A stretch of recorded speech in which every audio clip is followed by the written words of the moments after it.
1 கொரிந்தியர் 1ஆம் அதிகாரம் 18வது வசனத்தை நாம் வாசிக்க கேட்போம். 1 கொரிந்தியர் 1:18. சிலுவையை பற்றிய உபதேசம் கெட்டு போகிறவர்களுக்கு பைத்தியமாய் இருக்கிறது, ரட்சிக்கப்படுகிற நமக்கோ அது தேவ பலனாய் இருக்கிறது. சிலுவை பற்றிய உபதேசம் ரட்சிக்கப்படுகிற நமக்கு தேவ பலனாய் இருக்கிறது. கொலோசியர் 1ஆம் அதிகாரம் 14ஆம் வசனம், எபேசியர் 1:7 இந்த 2 வசனங்களையும் நாம் வாசிக்கும் பொழுது அதில் நாம் பார்க்கிறோம், இயேசு கிறிஸ்துவுக்குள் அவருடைய இரத்தத்தினாலே பாவ மன்னிப்பாகி மீட்பு இருக்கிறது என்று. மத்தேயு 1:21 சொல்லுகிறது, இயேசு என்ற பெயருக்கு தமது ஜனங்களை பாவங்களில் இருந்து நீக்கி விடுவிக்கிறவர், ரட்சிக்கிறவர் என்று பொருள் என்று. இதற்கு இயேசு இறங்கி வந்தார். ஒரு மனிதன் சிலுவை அண்டை வரும் பொழுது அவனுடைய பாவங்களை மன்னிக்கிறார், மறக்கிறார். எனினும் அவன் இந்த உலகை விட்டு கடந்து மோட்சம் செல்லும் வரைக்கும் அவர் கொடுக்கும் அந்த ரட்சிப்பை காப்பாற்ற வேண்டியது அவசியமாக இருக்கிறது. ஆகவேதான் 1 தெசலோனிக்கேயர் 5:9, பிலிப்பியர் 2:12, அப்போஸ்தலர் 15:11 இந்த 3 வசனங்களும் ரட்சிப்புக்கென்று நியமிக்கப்பட்டிருக்கிற நீங்கள் உங்கள் ரட்சிப்பு பூரணமாய் நிறைவேற ஜாக்கிரதையாயிருங்கள் என்று நம்மை எச்சரிக்கின்றன. எனவேதான் சிலுவை பற்றிய உபதேசம் நமக்கு அடிக்கடி தேவையாய் இருக்கிறது. நம்மை பலப்படுத்த 2 காரியங்களை அது செய்கிறது. 1, நம்முடைய உள்ளான மனிதனில் நம்மை அது பலப்படுத்துகிறது. 2வது, நமக்கு வரும் பிரச்சனைகளில் வெற்றியை தருகிறது. 2 விதத்திலும் நமக்கு அது தேவ பலனை தருகிறது. போகட்டும், சிலுவை நாம் சற்று உற்று நோக்குவோம். ரோமர் சாம்ராஜ்யம் உலகை ஆண்ட நாட்களில் சிலுவை என்பது ஒரு சபிக்கப்பட்ட சின்னமாக இருந்தது. காரணம், அதில் தான் குற்றவாளிகளை, கொலையாளிகளை, மரண தண்டனை விதிக்கப்பட்டவர்களை பகிரங்கமாக அடித்து கொலை செய்வார்கள். சிலுவை என்றாலே எல்லாருக்கும் பயம், திகில். ஆனால் அந்த சிலுவையை பற்றி இன்று நாம் மேன்மை பாராட்டுகிறோம். கலாத்தியர் 6:14 சொல்லுகிறது, நானோ நமது கர்த்தராகிய இயேசு கிறிஸ்துவின் சிலுவையே அல்லாமல் வேறு ஒன்றையும் குறித்து மேன்மை பாராட்ட மாட்டேன் என்று. இன்று அது நமக்கு ஒரு மேன்மையின் சின்னமாய், ஆறுதலின் சின்னமாய் காணப்படுகிறது. ஒரு விசை கூட இந்த சின்னத்தை இன்று நாம் நோக்கி பார்ப்போம். சிலுவை என்ற புனித சின்னத்தை நோக்கி பார்ப்போம். அதை பார்க்கும் பொழுது முதலாவது நாம் காண்கிற ஒரு காரியம், இந்த சிலுவை அதில் தொங்க விடப்பட்ட இயேசு கிறிஸ்துவினாலேயே நிறுத்தப்பட்டது. எந்த சிலுவை அவர் உயிரை வாங்கியதோ அதே சிலுவையை அவரே சுமந்து கொண்டு வந்து கொல்கதாவில் நாட்டினார். யோவான் 19:17 அப்படி சொல்கிறது. வாசிப்போமா? யோவான் 19:17 அது என்ன சொல்லுகிறது? அவர் தம்முடைய சிலுவையை சுமந்து கொண்டு எபிரேயு பாஷையிலே கொல்கதா என்று சொல்லப்படும் கபாலஸ்தலம் என்கிற இடத்திற்கு புறப்பட்டு போனார். இயேசு கிறிஸ்து தமது சிலுவையை சுமந்து கொண்டு கொல்கதா மலைக்கு ஏறி போனார். இடி ஆமீன் என்ற ஒரு சர்வாதிகாரி உகாண்டா என்ற நாட்டை ஆளும் பொழுது அவருடைய விரோதிகள் பலரை அவருடைய வைத்து சுட்டு கொன்றார். அவர்கள் இந்த சுட்டு கொல்லப்பட்ட மக்களை தூக்கி செல்வதற்கு இராணுவத்தினர் கொஞ்சம் கஷ்டப்பட்ட பொழுது ஒரு உபாயத்தை கண்டுபிடித்தனர். சாக்கடை ஒன்றில் ஒரு ஆளை இறக்குவார்கள், அவனை சுட்டு கொல்வார்கள். அடுத்த ஆள் அந்த சாக்கடையில் இறங்கி அந்த பிணத்தை தூக்கி கொண்டு மற்றொரு அவள் காண்பிக்கும் இடத்தில் போட்டுவிட்டு திரும்ப வந்து அதே இடத்தில் நிற்க வேண்டும். அடுத்து அவனை சுடுவார்கள்.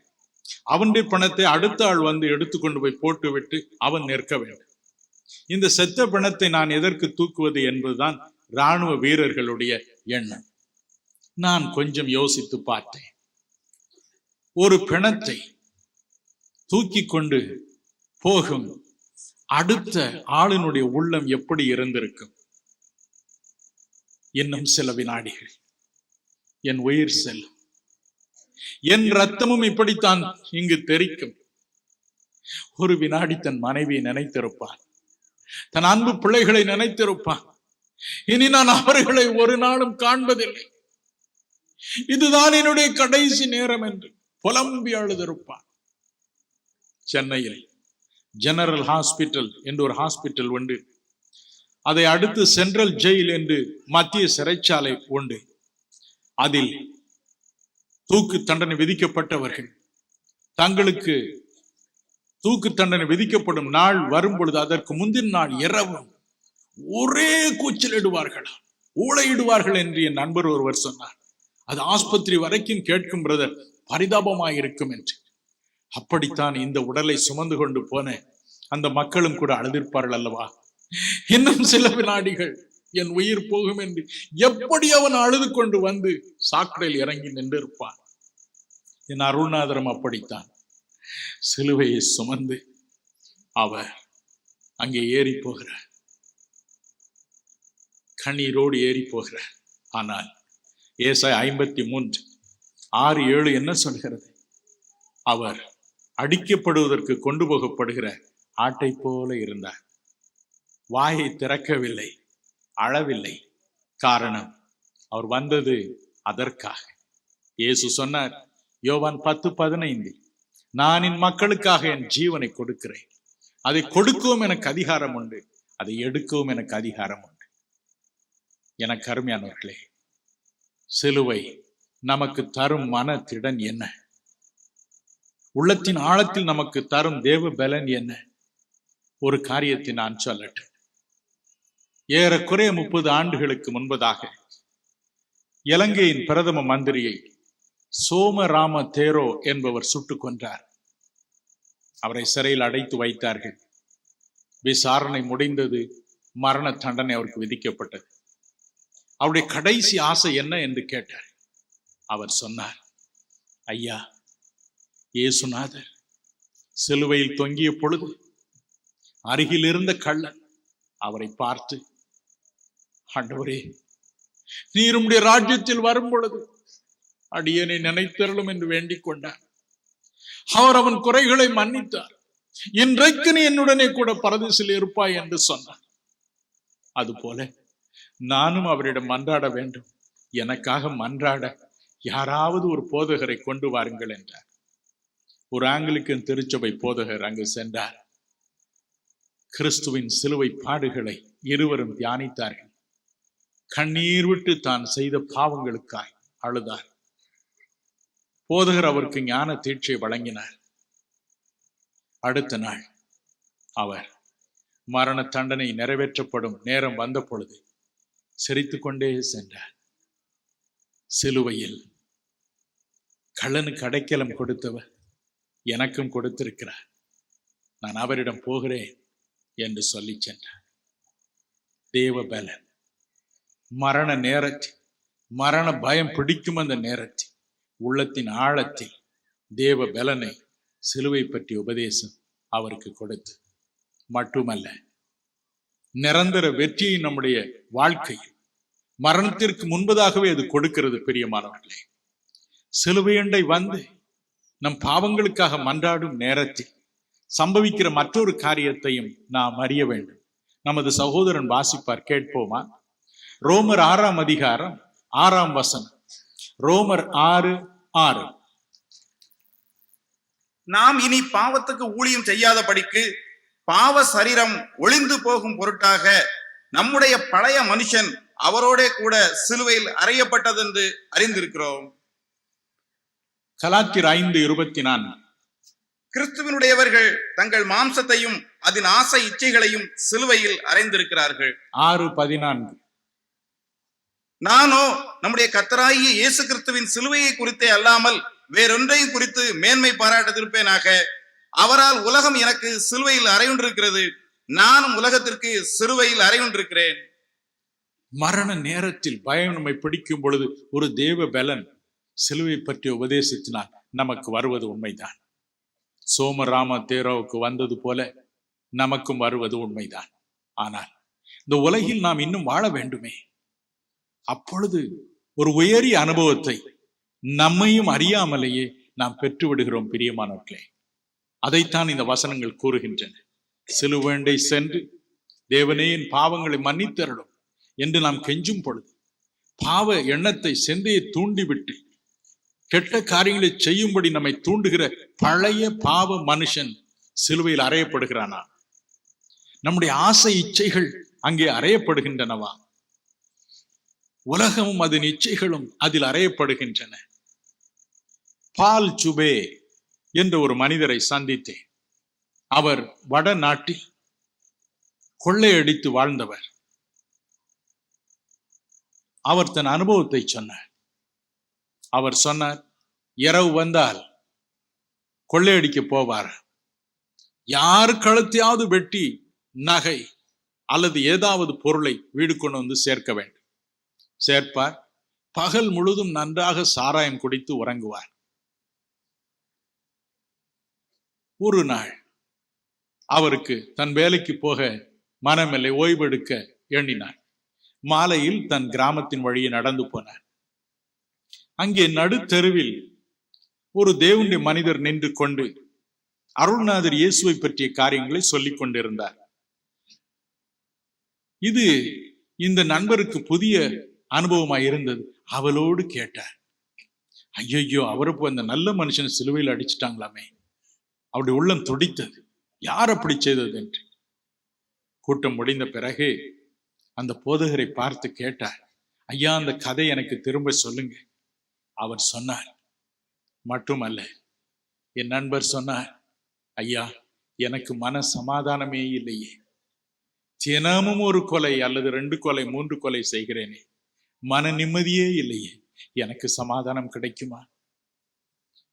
அப்பொழுது அந்த போதகர் சொன்னார், நிச்சயம் உங்களுக்கு இந்த சமாதானத்தை கொடுக்கத்தானே அவர் இவ்வளவு பாடுபட்டார். நாம் இருவரும் அவரிடம் கேட்போமா என்று நடு தெருவில் இருவரும் முழங்காலில் நின்று ஆண்டவரை பார்த்து கதறினார்.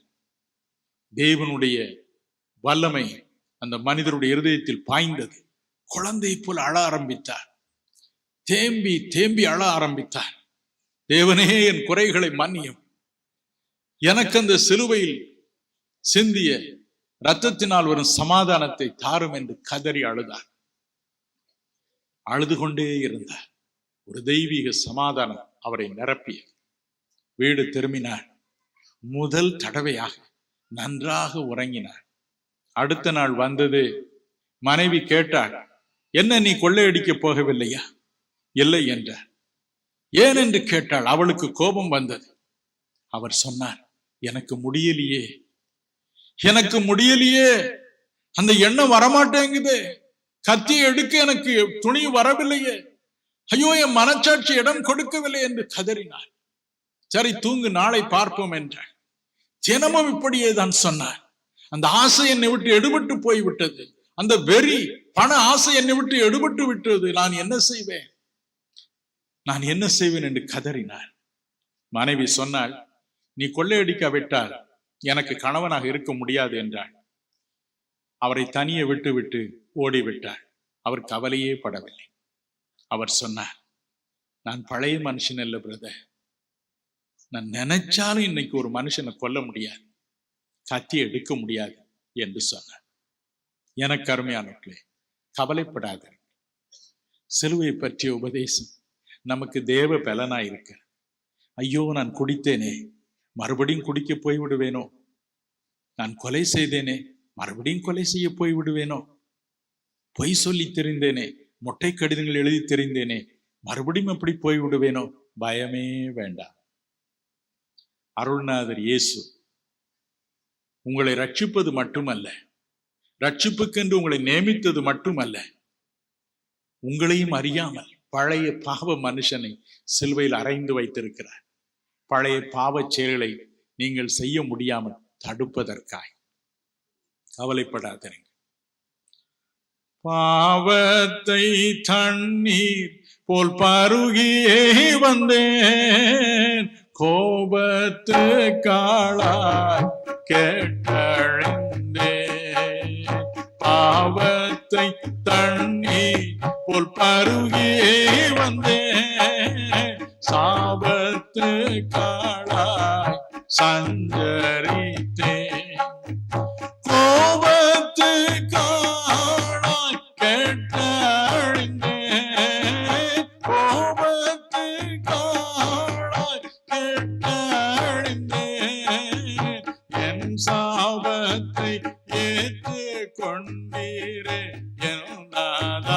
என் சாபத்தை ஏற்று கொண்டீரே என்னாதா. ஆவி உடல் பொருள் அத்தனையும் உமக்காக படைக்கிறேன் ஆண்டவரே. ஆவி உடல் பொருள் அத்தனையும் உமக்காக படைக்கிறேன் ஆண்டவரே. பங்க குருசில் படுத்தீரந்தோ தங்க திருமேனி தவித்ததந்தோ. பங்க குருசில் படுத்தீரந்தோ தங்க திருமேனி தவித்ததந்தோ.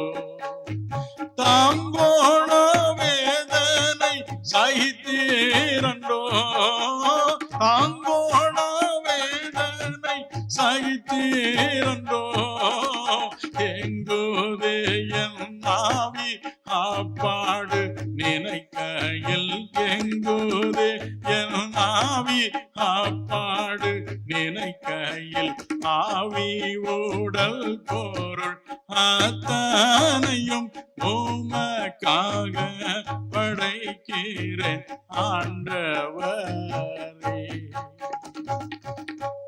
சிலுவை நமக்கு மரண பயத்தை அகற்றி தேவ பலன் தருகிறது மட்டுமல்ல, இந்த உலகிலேயே பாவத்திற்கு மரித்தவர்களாக நம்மை காப்பாற்றுகிறது. இரண்டாவதாக சிலுவையை ஒற்று பாருங்க. கொலோசியர் 1:20 சொல்கிறது, அவர் சிலுவையில் சிந்தின ரத்தம்.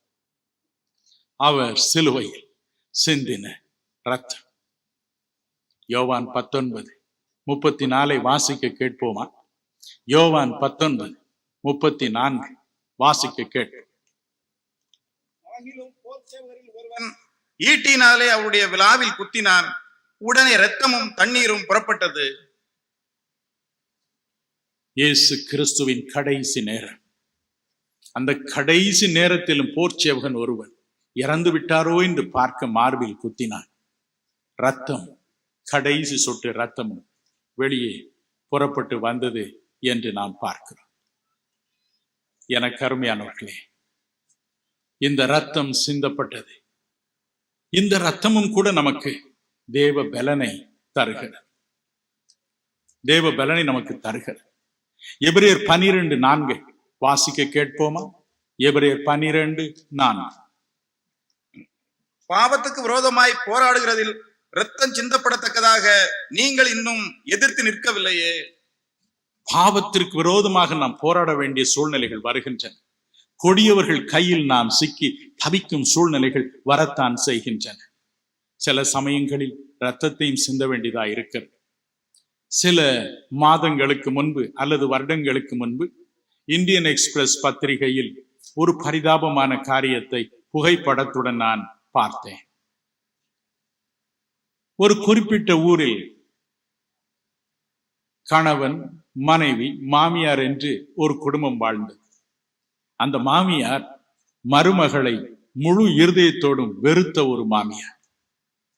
ஆகவே தினமும் அவளை ஒரு அறையில் அடைத்து வைப்பாள், சாப்பாடே போட மாட்டாள். புருஷனும் அதற்கு உடந்தை. தினமும் காலையில் ஒரு ஆணியை எடுத்து அவளுடைய கையில் குத்துவாள். கையில் ரத்தம் வருகிறதோ என்று பார்ப்பாள். ரத்தம் வரும். தன் மகனை பார்த்து சொல்வாள், பார், இவ்வளவு பட்டினி போட்டும் இன்னும் ரத்தம் வரத்தானே செய்கிறது. ஆகவே இன்னும் கொஞ்சம் பட்டினி போடுவோம் என்பாள். என்ன குரூரமான ஒரு வாழ்க்கை, யோசித்துப்பார். இறுதியில் அந்த பெண்ணையும் அவளுடைய சகோதரியையும் இந்த கொடிய வேதனையில் இருந்து போலீசார் மீட்டனர். பத்திரிகை நிருபர்கள் அவர்களை கேட்டார்கள், அம்மா, எப்படி இந்த வேதனையை தாங்கினீர்கள்? எப்படி இந்த சித்திரவதையை தாங்கினீர்கள்? மனதிலும் வேதனை, சரீரத்திலும் வேதனை, எப்படி இதை தாங்கினீர்கள்? அவள் சொன்னார், ஐயா, சிலுவையில் தொங்கி ரத்தம் சிந்தின ஆண்டவரையே நம்பி ஜெபம் பண்ணி கொண்டு வந்தோம். ஏதாவது ஒரு நாள் எங்களை காப்பாற்றுவார், ஏதாவது ஒரு நாள் எங்களை விடுவிப்பார் என்ற ஒரே நம்பிக்கையோடு ஜெபம் செய்து கொண்டே வந்தோம் என்று சொன்னார். எனக்கு அன்பானவர்களே, யோசித்து பாரு, ஒரே ஒரு நாள் ஒரு சின்ன குண்டூசி நம்முடைய கையில் குத்திவிட்டால் எப்படி துடிக்கிறோம்? தினமும் ஆணியினால் கீறப்பட்டு ரத்தத்தை சிந்தி பசியும் பட்டினியுமாக இருந்து அதிலும் பல்ல இறுக கடித்து கொண்டு ஒரு வார்த்தை தன் மாமியாரை பற்றி கணவனை பற்றி பேசாமல் இருக்க வேண்டும் என்றால் அது தேவ பல. சிலுவையில் சிந்தின ரத்தம் நமக்கு தரும் தேவ பல. உள்ளத்தின் ஆழத்தில் இந்த பலனை தேவன் நமக்கு தருகிறார். எனக்கு அன்பானவர்களே, அதே சமயத்தில் மற்றொரு காரியத்தையும் கூட நாம் கவனிக்க வேண்டும்.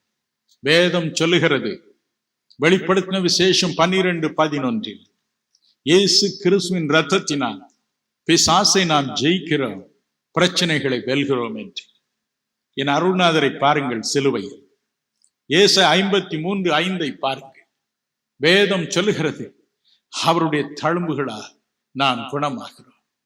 ஏசாயா 52:14 பாருங்கள். நாம் அவரை உற்று பார்க்கும் பொழுது நாம் பார்க்கக்கூடிய சௌந்தரியம் அவருக்கு இல்லை, விரும்பத்தக்க ரூபம் இல்லை. அந்தோ அவருடைய முகம் அந்தகாரப்பட்டே இருந்தது, விகாரமாய் காட்சி அளித்தது. அந்த வேதனை நிறைந்த முகத்தில் இருந்து சிந்தப்பட்ட ரத்தம் நமக்கு வாழ்க்கையில் வரும் பிரச்சனைகளுக்கு வெற்றியை தர. நான் என் தாய்க்கு ஒரே மகன், உயிரை போல என்னை வளர்த்தார். ஆனால் எனக்கு 20 வயதான பொழுதோ என் தாய்க்கு ஒரு கொடிய நோய் பிடித்தது. திடீரென்று வலிப்பு வரும். வலிப்பு வந்தால் அப்படியே துடிப்பார்கள், ஒரே சத்தம் போடுவார்கள். அவளுடைய நாக்கு 2 தாடைகளுக்கும் நடுவில் சிக்கிக்கொள்ளும், நாக்கை கடித்து விடுவார்கள். ரத்தம் வெள்ளம் போல புறப்பட்டுச்சு.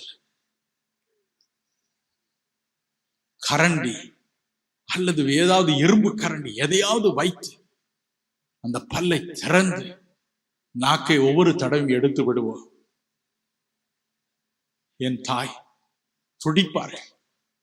வாயில் 15 நாட்கள் ஒன்றும் சாப்பிட முடியாது, தண்ணீரை தவிர எதையும் அருந்த முடியாது. ஒரு வழியாக இந்த காயங்கள் எல்லாம் ஆறும். சந்தோஷம் எங்களோடு உட்கார்ந்து, இப்பொழுதுதான் சாப்பிட முடிகிறதப்பா என்பார்கள். சொல்லிக்கொண்டு இருக்கும் பொழுதே மறுபடியும் அந்த கொடிய வலிப்பு நோய் வரும். மறுபடியும் அதே கதிதான்.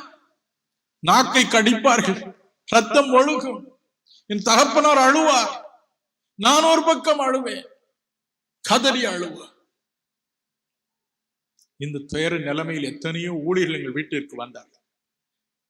எங்களோடு கூட உண்மையாய் கண்ணீர் வடித்து அழுவார்கள், புலம்புவார்கள். அதோடு கூட அருள்நாதரை நெருங்கி சேருவதற்கு எங்களுக்கு வழியும் சொல்லிக் கொடுத்தார். ஒரு நாள் என் தகப்பனார் அறையில் தனிமையா இருந்தார். என் தாய் உட்கார்ந்து இருந்தார். திடீரென்று அந்த வலிப்பு நோய் வந்தது. மறுபடியும் நாக்கை கடித்தார், ரத்தம் புரண்டோடியது. என் தகப்பனாரின் மனம் அதிக வேதனைப்பட்டது. கண்ணீரோடு கதறினார். வானத்தை அண்ணாந்து பார்த்தார். ஆண்டவரை பார்த்து சொன்னார், ஆண்டவரே, சிலுவையில் நீர் எவ்வளவு ரத்தத்தை சிந்தினீர், இன்னும் என் மனைவியின் ரத்தம் சிந்தப்பட வேண்டுமா? எங்களுக்காகத்தான் நீர் ரத்தத்தை சிந்தினீர் என்று திரும்ப திரும்ப வேதம் சொல்லுகிறது. அதை நம்புகிறேன். நீர் சிந்திய ரத்தம் போதாதா, என் மனைவியும் இப்படி ரத்தம் சிந்த வேண்டுமா என்று கதறினார். அன்றோடு அந்த பிரச்சனை நின்றது. ஹல்லேலூயா, ஹல்லேலூயா. ஒரு தடவை அல்லேலூயா சொல்லுவோமா? எல்லாரும் அல்லேலூயா சொல்லுவோம். Thank you Jesus, thank you Lord, thank you Father, thank you Jesus, thank you Lord. நான் சொன்னதை மறந்து விடாதிருங்கள். கணக்கற்ற தேவ தூதர்கள் உங்களை சூழ்ந்திருக்கின்றனர். நான் இப்பொழுது ஆண்டவரிடம் ஜெபிக்க போகிறேன். உங்கள் பாவங்களை அவர் மன்னிக்கும்படி, உங்கள் கண்களை திறக்கும்படி, தேவ தூதர்களை பார்க்க உங்கள் கண்களை திறக்கும்படிக்கு நான் ஜெபிக்க போகிறேன். ஹல்லேலூயா. நாம் ஜெபிப்போம். அன்புள்ள இயேசு சுவாமி, நீர் சொன்னதை சொன்னேன். அப்பா, உம்முடைய ரத்தம் எங்களை கழுவும், உம்முடைய ரத்தம் எங்கள் பாவங்களை நீக்கி எங்களை சுத்திகரிக்கும் என்று எழுதியிருக்கிறது. அதை நம்பிதான் இந்த மக்கள் கதறுகின்றனர். உடைய ரத்தத்தை இப்பொழுது அவள் ஒவ்வொரு இருதயத்திலும் ஊற்றும் இயேசு சுவாமி, ஒவ்வொரு உள்ளத்திலும் ஊற்றும். இதுவரை கண்டிராத ஒரு பரிசுத்தத்தை, தூய்மையை இப்பொழுது அவள் உணரட்டும் என்று நான் ஜெபிக்கிறேன். இப்பொழுது இப்பொழுது இப்பொழுது இப்பொழுது இயேசு கிறிஸ்துவின் ரத்தம் ஒவ்வொரு தாயையும், ஒவ்வொரு தகப்பனாரையும், ஒவ்வொரு தம்பியையும், ஒவ்வொரு தங்கச்சியையும் கழுவட்டும். இப்பொழுது கழுவட்டும் ஆண்டவரே, கழுவட்டும். பெரிய பாரம் இறங்கினது போல இருக்கட்டும், பெரிய பாரம் இறங்கினது போல இருக்கட்டும். உலகம் தரக்கூடாத சமாதானம், சந்தோஷம் நிரப்பட்டும். இப்பொழுது நிரப்பும், நிரப்பும் ஆண்டவரே, நிரப்பும். சமாதானத்தை உங்களுக்கு வைத்து போகிறேன், என்னுடைய சமாதானத்தை உங்களுக்கு கொடுக்கிறேன் என்று சொன்னீர். எங்கே இந்த சமாதானம் என்று கேட்கிறேன். நிரப்பும், நிரப்பும், நிரப்பும் ஆண்டவரே. ஒவ்வொருவரையும் நிரப்பும், ஒவ்வொருவரையும் நிரப்பும் அப்பா. உலகம் தரக்கூடாத சமாதானம், பாவ மன்னிப்பு நிச்சயம் தரும் சமாதானம் ஒவ்வொருவரையும் நிரப்பட்டும் சுவாமி. மற்ற ஆசீர்வாதங்களுக்கு தடையாக இருக்கும் பாவங்களை இன்று இரவு உம்முடைய ரத்தம் நீக்கி சுத்திகரிக்கட்டும். Hallelujah. Thank you Lord. Thank you Jesus. Thank you Lord. Thank you. இயேசு உங்கள் பாவங்களை மன்னித்து இருக்கிறார். பிரியமானவர்களே, இயேசு உங்கள் பாவங்களை மன்னித்து இருக்கிறார். தன் பாவங்களை மறைக்கிறவன் வாழ்வடைய மாட்டான், அறிக்கை செய்து விட்டு விடுகிறவனோ இரக்கம் பெறுவான். இரக்கம் பெற்றிருக்கிறீர்கள். உலகம் தரக்கூடாத சமாதானம் உங்கள் வாழ்க்கையை நிரப்பி இருக்கிறது. இப்பொழுது நான் உங்கள் வாழ்க்கையின் மற்ற தேவைகளுக்காக அருள்நாதர் சொல்லுகிறபடி நான் ஜெபிக்க போகிறேன், சொல்லுகிறபடி ஜெபிக்க போகிறேன். அதற்கு முன்பதாய் அருள்நாதர் இயேசு நமக்கு தந்த ரட்சிப்புக்காய், பாவ மன்னிப்பு நிச்சயத்திற்காய் ஒரு வினாடி அவரை ஸ்தோத்தரிப்போமா? ஸ்தோத்திரம் இயேசு சுவாமி, ஸ்தோத்திரம், ஸ்தோத்திரம் ஐயா, ஸ்தோத்திரம், ஸ்தோத்திரம், ஸ்தோத்திரம் ஆண்டவரே, ஸ்தோத்திரம்.